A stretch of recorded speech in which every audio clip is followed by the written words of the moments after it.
Hermanos, la palabra de Dios de hoy, en la primera lectura, nos habla precisamente de que Jesús es un sumo sacerdote que se hace semejante a los hermanos y por eso es un sumo sacerdote misericordioso, que no tiene miedo de los problemas, de los pecados de las personas, porque Él no vino para socorrer a los ángeles, sino a los descendientes de Abraham.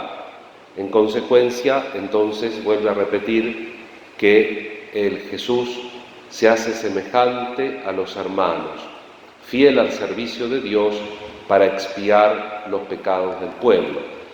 Dicho por el mismo Jesús, Jesús no vino para los sanos, sino para los que tienen necesidad de Él. Cuando uno se siente satisfecho con su modo de ser, no hay mucho lugar para Dios, paradójicamente. Es una paradoja. Es algo que parece de una cosa, pero en realidad es otra. Nosotros vemos los santos, cuanto más santidad adquieren, tanto más se confiesan. Hoy tenemos, no es el tema de la confesión, parezco el cura que había preparado la homilía de la confesión, llega y el párroco le dice: tenés que celebrar la misa de San José. No, pero yo preparé el tema de la confesión. No, pero tenés que celebrar la misa de San José. Entonces empieza la homilía y dice: San José era carpintero, los carpinteros hacen confesonarios, hablemos de la confesión. Entonces, pero es cierto que nuestro mundo moderno está un poco, digamos así, peleado, también paradójicamente, con la confesión.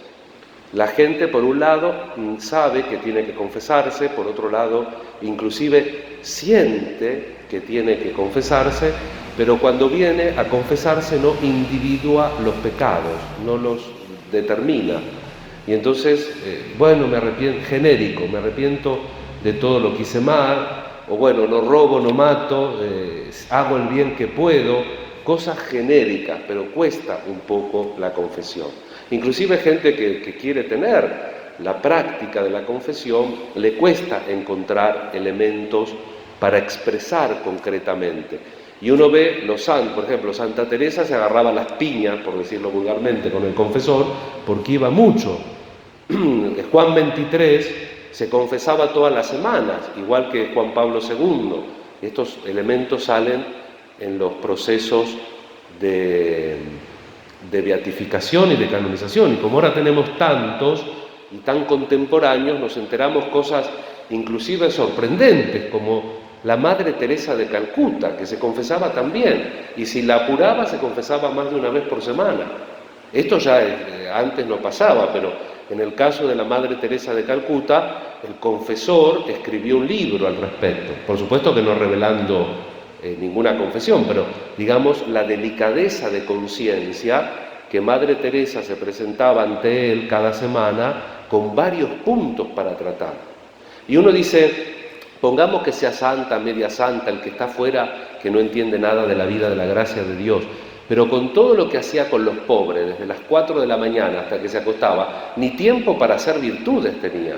No sé si me explico, ¿no? Entonces la delicadeza de la conciencia. Bueno, digo, no es el tema, pero todo tiene que ver con la caridad y con el crecimiento en el amor y con esto que es la teología de la Iglesia, ¿no? Y toda la teología de esta carta que por 4 semanas, como ya dije varias veces, nos va a ir acompañando, la carta a los Hebreos. La tesis fundamental es que Jesús se hace uno de nosotros, entiende nuestra debilidad, por eso es misericordioso y por eso redime desde nuestra debilidad. Para un redentor necesitamos ser redimidos y para ser redimidos necesitamos tener de qué redimirnos. Si estamos satisfechos plenamente con nosotros, entonces no hay mucho lugar para Dios en nuestra vida. Y a veces el celo, el calor por las cosas, nos hacen que desdibujemos. Esto es interesante, el tema de la teología que nos presenta el Evangelio, cuando Jesús cura a la suegra de Pedro. Hoy estamos con los chistes fáciles, dice que por eso Pedro negó a Jesús, no porque le curó la suegra. Y cuando cura a la suegra de Pedro de la fiebre, la misma palabra es celo, cuando uno se pone muy celoso por algo y pierde la razón. El celo puede ser justo, pero a veces te hace desequilibrar. Cuando ella vuelve de la fiebre, cuando se equilibran las cosas, divisa bien, objetiva. Y entonces, ¿qué dice el evangelista Marcos? Que es bastante escueto, se pone a servirlo. Una vez que está curada de la fiebre, al otro, al prójimo, se pone a servirlo. Y hay un éxito, todo el mundo lo busca a Jesús, y Jesús va a orar, va a encontrarse. El otro día decíamos que Lucas es el que más señala las veces que Jesús ora, pero vemos que Marcos también va a orar y va a decidir qué hacer. Cuando tengo que hacer algo, lo tengo que decidir en el ámbito propio de la oración, de la comunicación con Dios. Van Pedro y los compañeros le dicen, todos te buscan, vamos a trabajar. Y Jesús dice, no, vamos a otro lado porque para eso he salido. ¿Ven? Lo que parece lógico por un lado, hay que siempre objetivarlo, acomodarlo en la perspectiva de la oración y de la voluntad de Dios. Hoy pedimos en el día de la novena por los valores cristianos, decimos en el programa. Yo soy profesor de moral, habitualmente es lo único que conservo en el instituto, tanto en Avellaneda como en Lanús. Generalmente conservo las clases de moral general y moral particular. Y entonces siempre que me toca dar el tema de las virtudes, clásicamente se llamaban virtudes, las virtudes cardinales, las virtudes teologales, la cual hoy estamos pidiendo, pero digamos los valores vienen a ser una expresión moderna de la antigua teología de la Iglesia sobre las virtudes, que por cierto no desapareció, pero que de alguna manera se quiso ayornar y ponerla más a la altura del lenguaje contemporáneo. Pero estamos pidiendo en la misa de hoy por las virtudes. La virtud de la caridad es la que le da forma y sentido a todas las otras virtudes, como la virtud en el orden natural de la prudencia. La prudencia es ordenar los medios al fin. La razón de prudencia no puede faltar en ninguna virtud, porque la virtud, para que sea virtud, tiene que ser equilibrada, ni muy pelado ni dos pelucas, porque uno hace el ridículo. Entonces la virtud precisamente es el equilibrio, el justo medio.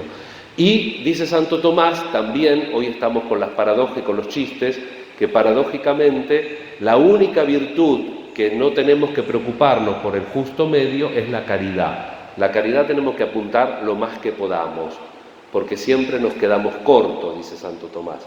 Siempre nos quedamos cortos en el amor a Dios y en el amor al prójimo, porque tenemos una forma deficiente de amar. Nosotros a veces no realizamos el concepto propio de agape, de caridad, que es amar desinteresadamente, amar el otro en cuanto a otro y no en cuanto a lo que significa o hace por mí. Por eso en las obras de misericordia, cuando Jesús dice cómo se salvan los que no practican ninguna religión, cómo se salvan los gentiles, los paganos, dice cómo se salvan. Tuve hambre, me diste de comer, tuve sed, me diste de beber, estuve desnudo, me vesté. ¿Cuándo te lo hice, Señor? Cuando se lo hiciste a alguno más pequeño, a mí me lo hiciste. Cuando nosotros cumplimos las obras de misericordia, naturalmente estamos viviendo el Evangelio. Y fíjense que una de esas obras es visitar a los presos. Y no dice a los presos buenos, dice a los presos.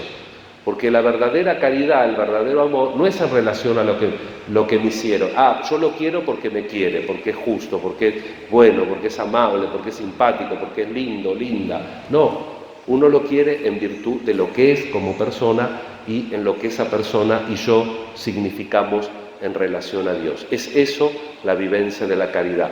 Y a veces vemos el egoísmo del amor humano. Hoy nos toca, y con esto termino, según los gozos que estamos meditando de Santa Inés, estas dos estrofas.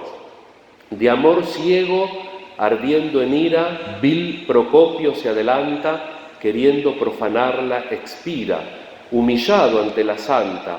Tú que orando al Redentor, enjugaste el triste llanto, sé mi escudo con tu manto desde el trono del Señor.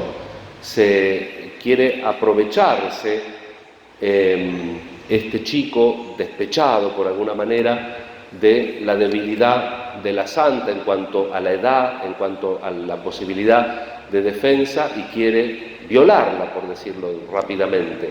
Y entonces dice la tradición que muere y ante las oraciones de la santa vuelve a la vida. Después se convierte, ya sabemos la historia de Santa Inés, pero para que veamos cómo el amor necesidad termina siendo locura, porque no es un amor virtuoso, no es un amor equilibrado. Y la otra estrofa aquel mísero ante tu ruego levantaste cual nuevo Lázaro, de la fe sintiendo el fuego que la puerta abre del cielo. Tú que del juez sacrosanto templaste el duro rigor, sé mi escudo con tu manto desde el trono del Señor.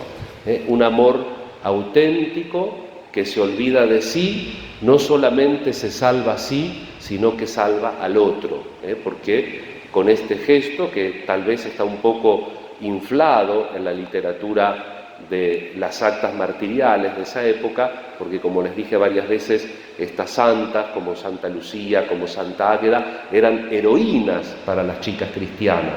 Entonces, pero más allá de eso, la verdadera virtud, el amor verdadero, olvidándose de uno mismo, hace cosas grandes. Entonces no engrandece solamente a uno, sino que el otro, cuando objetivamente lo que es capaz el verdadero amor, también cambia su corazón, su vida y vuelve a Dios. Vamos a pedir la caridad para nosotros, para nuestras comunidades, para nuestra parroquia, para que vivamos siempre en ese amor desinteresado y en ese amor que también tiene un punto, un toque de misericordia, porque Dios no vino, como nos recordaba la carta a los Hebreos, para los buenitos, sino que vino para los que necesitamos y a veces no somos tan buenos como debiésemos. Pidamos al Señor entonces también por nuestras necesidades y por nuestras intenciones. Que así sea.